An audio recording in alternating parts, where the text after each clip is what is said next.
السلام علیکم ناظرین، اس ایپیسوڈ کے شروعات میں ہم دیکھتے ہیں تیر لگنے کے بعد شہنشاہ زمین پہ پڑا ہوتا ہے اور فلاویوس بھاگتا بھاگتا اس کے پاس جاتا ہے اور اس کی سانسوں کا جائزہ لیتا ہے۔ اورحان بھی بڑے غور سے یہ سارا منظر دیکھ رہا ہوتا ہے۔ دوسری طرف سے نیلوفر اور فاطمہ بھاگ رہی ہوتی ہیں کہ اسی لمحے کچھ بازنطینی کافر ان پہ حملہ کر دیتے ہیں۔ وہ دونوں بہادری سے لڑتے ہوئے وہاں پہ آنے والوں کو کاٹ ڈالتی ہیں۔ لڑائی کے اختتام پر فاطمہ نیلوفر سے کہتی ہے، کوئی انسان اپنی بہن کے ساتھ ایسا کیسے کر سکتا ہے؟ اسے مارنے کے لیے کیسے بلا سکتا ہے؟ نیلوفر کہتی ہے، میں نے اپنے دل میں ایک دشمن پالا ہے فاطمہ، اور اسے مارنا بھی میرا ہی فرض ہے۔ اس لمحے مزید بازنطینی وہاں پہنچتے ہیں اور حلہ بول دیتے ہیں۔ وہ دونوں ان کا مقابلہ بھی شروع کر دیتی ہیں۔ وہ دونوں زبردست مہارتیں دکھاتے ہوئے انہیں کاٹتے ہی چلی جاتی ہیں۔ ان میں سے ایک مزاحمت کرتے ہوئے فاطمہ کو دیوار کے ساتھ لگا لیتا ہے، مگر وہاں پہنچنے والا یگیت اپنی تلوار اس کے گلے میں گون دیتا ہے۔ پھر پوچھتا ہے، خاتون کیا تم ٹھیک ہو؟ تو فاطمہ کہتی ہے، تم نے میری جان بچائی، شکریہ، میں ٹھیک ہوں، حساب برابر ہو گیا ہے۔ نیلوفر کہتی ہے، چلو اورحان بے کی طرف۔ دوسری طرف عبدالرحمن اپنے ساتھیوں کے ساتھ بازنطینی کافروں کو جہنم واصل کر رہا ہوتا ہے۔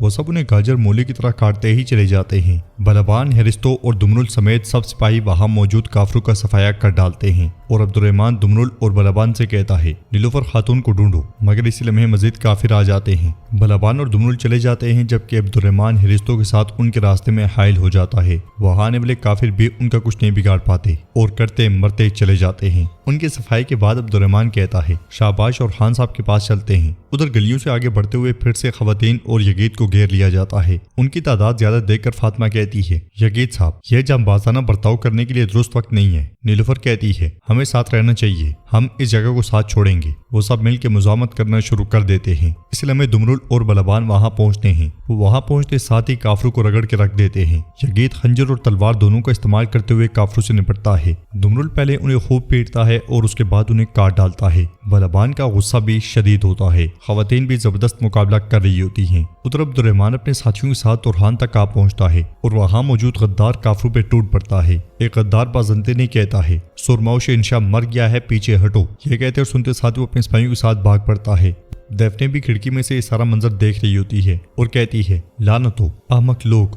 عبدالرحمن اپنے ساتھیوں کے ساتھ ان کافروں کا پیچھا کرتا ہے۔ اندر کمرے میں دیفنے کہہ کے مار مار کے ہنستی ہے اور اس کے بعد تلوار سے اپنے آپ کو زخمی کر لیتی ہے۔ باہر فلاویوس سانسیں محسوس کرتے ہوئے کہتا ہے، یہ نہیں مرے، زندہ ہیں۔ اورحان کے ساتھی بھی اس تک آ پہنچتے ہیں۔ فلاویوس اورحان سے کہتا ہے، یہ غداری ہم سب کے ساتھ کی گئی ہے، شہنشاہ کی زندگی تم پر منحصر ہے اورحان۔ اس غدار کے پیچھے کی طاقت کون ہے، میں جا کر اس کا پتہ لگاؤں گا۔ تمہارے سپاہی شہنشاہ کو راہوں کی پہاڑی کی طرف لے جائیں۔ یہ سنتے ساتھ اورحان اپنے سپاہیوں کو اشارہ کرتا ہے تو وہ بازنطینی سپاہیوں کے ساتھ شہنشاہ کو اٹھا لیتے ہیں اور فلاویوس سے کہتا ہے، صرف تمہیں اور مجھے معلوم ہوگا کہ شہنشاہ کہاں ہے اور وہ زندہ ہے۔ اس کے ساتھ ہی فلاویوس بھی اپنے سپاہیوں کے ساتھ آگے بڑھ جاتا ہے۔ ان کے جانے کے بعد اورحان عبدالرحمن سے کہتا ہے، یگیت کو ساتھ لو اور فلاویوس کے پیچھے جاؤ، خیال رہے کہ خالی ہاتھ نہ لوٹنا۔ یہ سنتے ساتھ ہی عبدالرحمن ان کے پیچھے جاتا ہے۔ اورحان آگے بڑھ کر غدار کی پیٹھ پر نشان دیکھتا ہے اور یہ وہی نشان ہوتا ہے جس کے بارے میں عبدالرحمن نے بتایا تھا۔ دوسری طرف نیلوفر کافروں سے لڑ رہی ہوتی ہے کہ دیفنے کے آگے آنے والا بازنطینی اسے مارنے کی کوشش کرتا ہے، مگر دیفنے خنجر پھینک کر اسے موت کے گھاٹ اتار دیتی ہے۔ کافروں کا صفایا ہو جاتا ہے اور دیفنے ناٹک کرتے ہوئے اپنی بہن کی جانب بڑھتی ہی ہے کہ فاطمہ اسے دبوچ لیتی ہے اور کہتی ہے، ہمیں سمجھاؤ، تمہارا دل شیطان کا اتنا سخت پجاری ہے کہ تم اپنی بہن تک کو مار سکتی ہو، اب تمہیں میرے ہاتھوں سے کون بچائے گا؟ تو دیفنے انجان بنتے ہوئے کہتی ہے، میں نے کچھ نہیں کیا، بہن آپ بھی مجھ پر یقین نہیں کر رہی؟ نیلوفر غصے سے پوچھتی ہے، تم کہاں تھی؟ مگر دیفنے پھر سے کہتی ہے، آپ یقین نہیں کر رہی ہیں۔ فاطمہ سے پوچھتی ہے، تم کہاں تھی، جواب دو۔ تو دیفنے کہتی ہے، میں آپ ہی کے پاس آ رہی تھی، فوجیوں نے مجھ پر حملہ کیا، میں بمشکل بچ پائی۔ پھر نیلوفر کو دیکھتے ہوئے کہتی ہے، کاش کہ میں مر جاتی۔ نیلوفر پوچھتی ہے، پھر یہ کس نے کیا، شہنشاہ نے؟ تو دیفنے کہتی ہے، میں نہیں جانتی، مجھے نہیں خبر، میں اپنی ماں کی قسم کھاتی ہوں کہ مجھے نہیں خبر۔ نیلوفر اس کے ہاتھ سے نکلنے والا خون دیکھتے ہوئے کہتی ہے، تم زخمی ہو، فاطمہ اپنی تلوار نیچے رکھو۔ یہ سن کے فاطمہ پیچھے ہو جاتی ہے اور نیلوفر کہتی ہے، چلو اورحان صاحب کے پاس پہنچتے ہیں۔ یہ سنتے ساتھ ہی سب آگے بڑھ جاتے ہیں اور آگے بڑھتے ہوئے اورحان کے پاس پہنچتے ہیں۔ وہ ایک دوسرے کی خیریت دریافت کرتے ہیں۔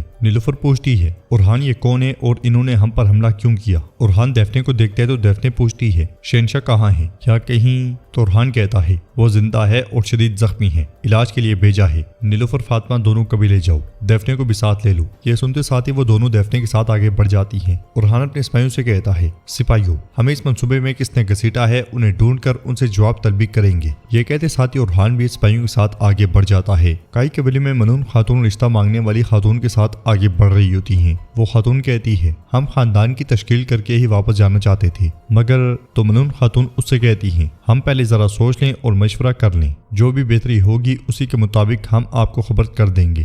ادھر سردار زادہ آگے بڑھتے ہوئے حلیمہ کے پاس جاتا ہے اور کہتا ہے جانے سے پہلے آپ کو دیکھ کر بہت خوشی ہوئی حلیمہ خاتون۔ تو حلیمہ کہتی ہے آپ سورج نکلتے ہی چلے جاتے تو زیادہ بہتر تھا، بہرحال دیر ہو جائے تو چلے گا مگر ہم ایک نہ ہوں۔ سردار زادہ کہتا ہے کوئی مسئلہ نہیں ہے، قبیلے کا راستہ کٹھن ہے لیکن میں کٹھن راستے کو بہت پسند کرتا ہوں، میں پھر آؤں گا۔ اس لیے میں درسن قریب سے گزرتا ہے اور یہ سارا منظر دیکھنے لگ جاتا ہے۔ حلیمہ سردار زادے سے کہتی ہے بیکار میں یہاں آنے کی زحمت نہ کیجیے گا، آپ کو تھکان کے علاوہ کچھ نہیں ملے گا۔ حلیمہ آگے بڑھتی ہے، سردار زادہ پھر سے اس کے راستے میں آتا ہے تو حلیمہ غصے سے کہتی ہے دیکھیں چونکہ آپ یہاں مہمان ہیں۔ درسن جان بوجھ کے ٹوکری اس کے پاس موجود پانی میں پھینک دیتا ہے۔ پانی کی چھینٹیں پڑنے پر سردار زادہ بھڑک جاتا ہے اور کہتا ہے نیچ آدمی تم یہاں کیا کر رہے ہو؟ تو درسن کہتا ہے معذرت، ہم کبھی کبھار خود کو کچرے اور کیچڑ سے نہیں بچا پاتے۔ سردار زادہ کہتا ہے کیا اس طرح تم اپنی بیوقوفی پر پردہ ڈالتے ہو؟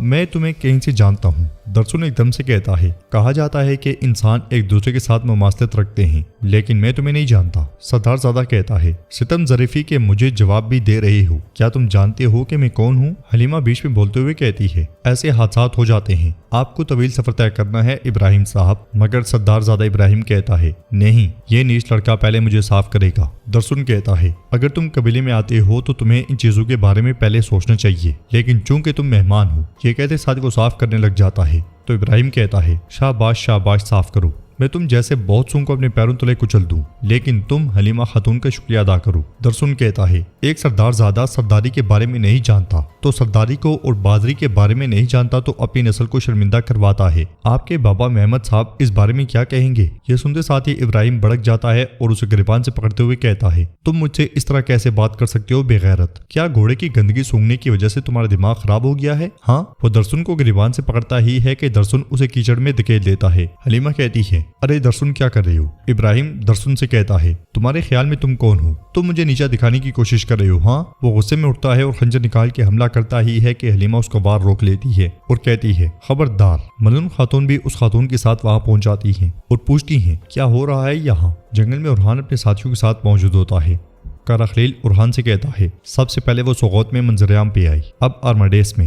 جب بھی ہم ان کے چہروں کو دیکھتے ہیں ایک مصیبت سامنے آتی ہے حضور۔ برہان کہتا ہے خلیل وہ ہمارے اور شہنشاہ دونوں کے دشمن ہیں، وہ جو کوئی بھی ہیں ان کی جرت ان کے قد سے بڑی ہے۔ برہان کہتا ہے یہ ان کی جرت نہیں ہے، انہیں ہم پہ مسلط کرنے والوں کی جرت ہے۔ سرحدوں کا نظام سنبھالنے والی دو ریاستوں پہ ایک ساتھ حملہ کرنا، یہ صرف ہماری زمینوں سے متعلق حساب کتاب کرنے والے ذہنوں کی جرت ہے۔ تیمور بوگا پوچھتا ہے لیکن کون؟ میں صرف منگولوں کو جانتا ہوں جو دونوں ریاستوں کے خلاف دشمنی کر سکتے ہیں، یہ وہ نہیں ہے۔ جرکتے کھڑے ہو کر کہتا ہے جب منگول خود کو کسی مشکل میں دیکھتے ہیں تو اپنی دم ٹانگوں میں دبا کر بھاگ جاتے ہیں، لیکن یہ ترکوں کی طرح ہیں، انجام کا سوچے بغیر موت کو دوڑنے والی، بالکل ہماری طرح۔ لیکن یہ کس کے وفادار ہیں؟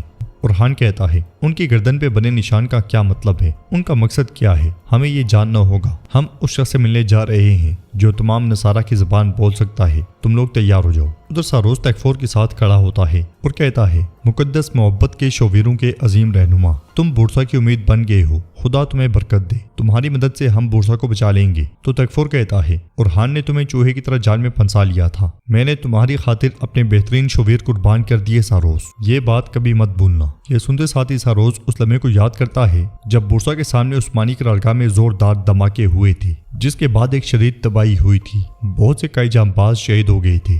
حملہ کرنے والا یہی تکفور تھا جس نے دھماکوں کے بعد ہلہ بول دیا تھا۔ کئی جانباز اٹھ کے مقابلہ کر ہی رہے تھے کہ تکفور ہاتھ میں آگ لیے کئی جانبازوں کو رونتا ہوا ساروس کے پاس جا پہنچا تھا اور اس نے ساروس سے کہا تھا چلو ساروس ہمیں چلنا ہوگا، اس سے پہلے کہ سپاہی اپنا کام پورا کر دیں، سر جھکاؤ اور چلو جلدی۔ ساروس نے سر جھکا لیا تھا اور وہ دونوں قرارگاہ کے بیچوں بیچ سے ایک طوفان کی طرح نکل گئے تھے۔ اس خیال کے بعد ساروس کہتا ہے میرے لوگ اور میں ہمیشہ تمہیں اور مقدس محبت کے شعروں کو یاد رکھیں گے، ہم تمہیں کبھی نہیں بھولیں گے۔ تکفور کہتا ہے ہم صرف بورسا کو بچانے نہیں آئے ساروس، مقدس محبت کے شوویر اب خدا کے غضب کا روپ دھاریں گے اور ارحان اور ترکوں کو نیست و نابود کر دیں گے۔ بورسا مقدس محبت کے شویروں کی تلواروں سے سجا ہوا شہر ہوگا، ترکوں کے لیے اب کوئی رحم نہیں۔ ساروس کہتا ہے یہ ایک نئے دور کا فیصلہ کن موڑ ہوگا جس میں تمہاری مدد سے ترک مٹ جائیں گے اور تاریخ کا ایک نیا صفحہ کھلے گا۔ تو ناظرین اس کے ساتھ یہ ایپیسوڈ بھی اختتام پذیر ہوتی ہے۔ ویڈیو پسند ہے تو لائک کر دیں، شیئر کر دیں، سبسکرائب نہیں کیا ہوا تو سبسکرائب کرنے کے ساتھ ساتھ گھنٹی والے آئیکن کو دبانا مت بھولیں۔ ملتے ہیں انشاءاللہ نیکسٹ ویڈیو میں، تب تک کے لیے رکھیں اپنا اور اپنوں کا بہت زیادہ خیال۔ اللہ نگہبان۔